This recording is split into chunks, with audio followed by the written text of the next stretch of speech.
You ever accidentally go into the wrong class and it's really embarrassing when you gotta get up and leave?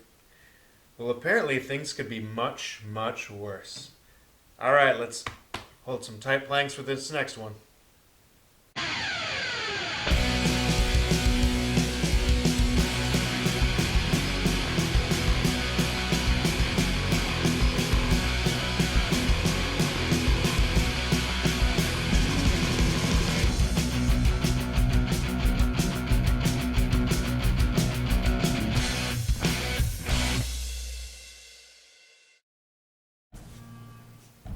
One Sunday morning.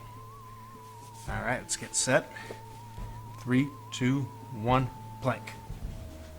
Ida always went to the 7 o'clock Sunday morning service at her church.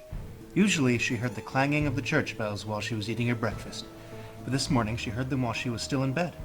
That means I'm late, she thought.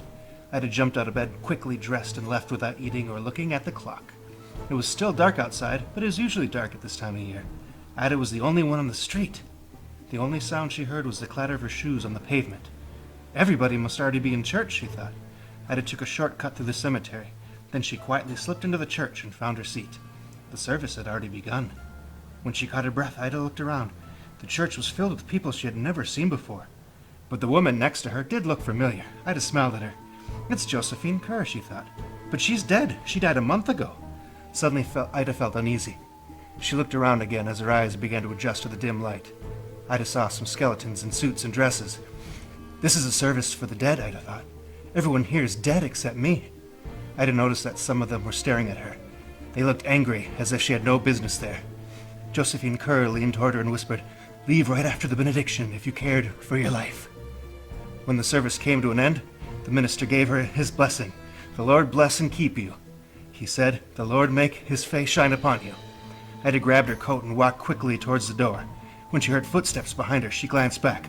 Several of the dead were coming toward her. Others were getting up to join them. "The Lord lift up his countenance with you," the minister went on. Ida was so frightened she began to run. Out the door she ran, with a pack of shrieking ghosts at her heels. "Get out!" one of them screamed at the other. "You don't belong here!" And they ripped her coat away. As Ida ran through the cemetery, a third grabbed her hat off her head. "Don't come back!" it screamed, and shook its arm at her. By the time Ida reached the street, the sun was rising, and the dead had disappeared. Did this really happen, Ida asked herself, or have I been dreaming? That afternoon, one of Ida's friends brought over her coat and hat, or what was left of them. They had been found in the cemetery, torn to shreds. Whew. That was a little bit tougher of the plank, a little longer. That's all right.